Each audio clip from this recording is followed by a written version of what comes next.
Hey guys, welcome and welcome back to another tasty recipe. Yes, today I made this pepper onion puff puff, and this is my first time trying this recipe and also my first time eating this onion pepper puff puff.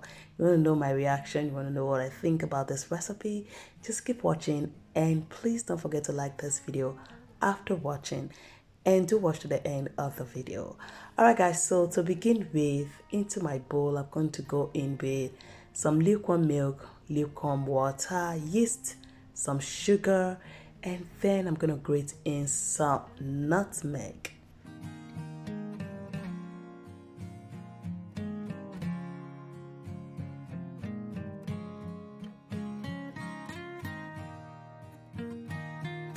Alright, so once that is done, I'm just going to mix this to combine, and then I will transfer my all-purpose flour into the mixture.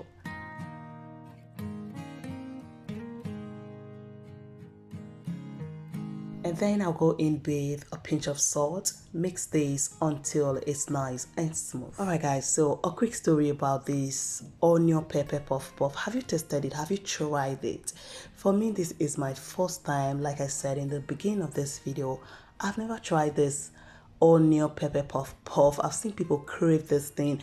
I've seen people love this onion pepper puff puff more than the plain one, guys, and this is just my first time. Maybe because growing up I never liked puff puff. I recently started eating puff puff, so for the reaction, let's just reserve that for later, okay? All right guys, so this is the consistency I'm going for, not too thick and not too light. So I'm just going to cover with a plastic wrap and let it sit at room temperature for like 60 minutes. And after 60 minutes, this is how it's looking. So we're going to set aside, and now let's prep the onion and pepper. So I'm using this pepper, so I just blend roughly into this texture. Was it too much? So if you have made this recipe, if you have made this before, maybe my onion and pepper was just too much for this batter, I don't know. Okay, so I went in with a blended pepper and onion. So just mix this, and once it's nicely mixed, I'm going to cover again with a plastic wrap and allow it to sit for extra 20 minutes. I just want the onion and the pepper to infuse into the batter. The thing was that I wanted to try something different, another method, because the method I've seen is that they add the pepper and the onion before the fermentation, but I added my pepper and the onion after the fermentation. So add the pepper and the onion, I just mix, cover to rest for extra 20 minutes, and after 20 minutes I went ahead to preheat some oil, and once the oil is nice and hot, go ahead and cut in the batter and make sure you're frying on high heat, because something I noticed was that this is onion and pepper. If you fry on medium heat, this is just going to soak in oil. So I did fry on high heat, and this was what I got. It was so beautiful, and my whole kitchen was smelling like I was frying akara. It was like akara, and everywhere was so flavorful. It was so flavorful. I did love it. It was amazing. It was delicious, guys.